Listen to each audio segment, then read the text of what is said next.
জোনাইবাসী ইমান মৰমীয়া, থাকি খুব ভাল লাগিলে। আৰু এতিয়া যিহেতু আজি মই যামগৈ, বেয়াও লাগিছে আৰু তেহেঁতি ইমান ধুনীয়াকৈ শিকিছে, সেইখিনি ভাল লাগিছে।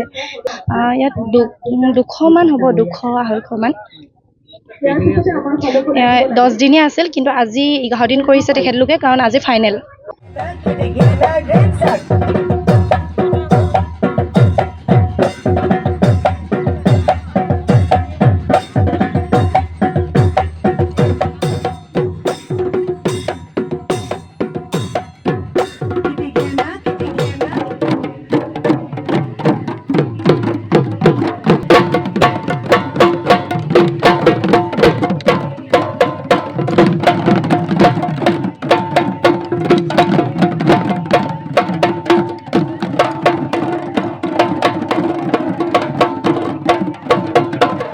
প্ৰদৰ্শক ছাত্ৰ সন্থাৰ সাংস্কৃতিক নীতিৰ আধাৰত আমি প্ৰতি বছৰে ৰাজগড় ছাত্ৰ সন্থাই আমি বিহু নাচ আৰু ঢোল কৰ্মশালা অনুষ্ঠিত কৰি আহিছোঁ।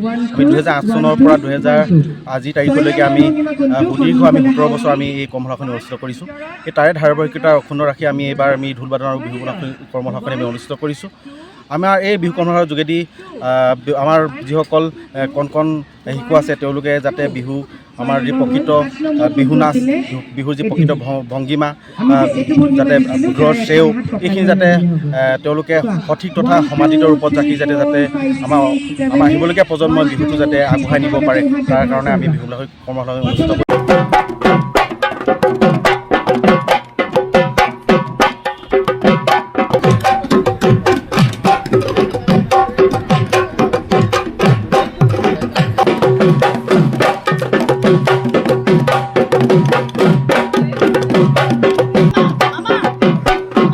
সৰু ওদালগুৰি ৰঙালী বিহু সন্মিলন স্থায়ী সমিতি আৰু 68 সংখ্যক সৰু ওদালগুৰি ৰঙালী বিহু উদযাপন সমিতি আৰু ওদালগুৰি আঞ্চলিক ছাত্ৰ সন্থাৰ সহযোগত স্থানীয় সাহিত্য সভা ভৱনত 10 দিনীয়াকৈ 1 তাৰিখৰ পৰা 10 এপ্ৰিললৈ আমি 10 দিনীয়া বিহু কৰ্মশালা আমি অনুষ্ঠিত কৰিছোঁ।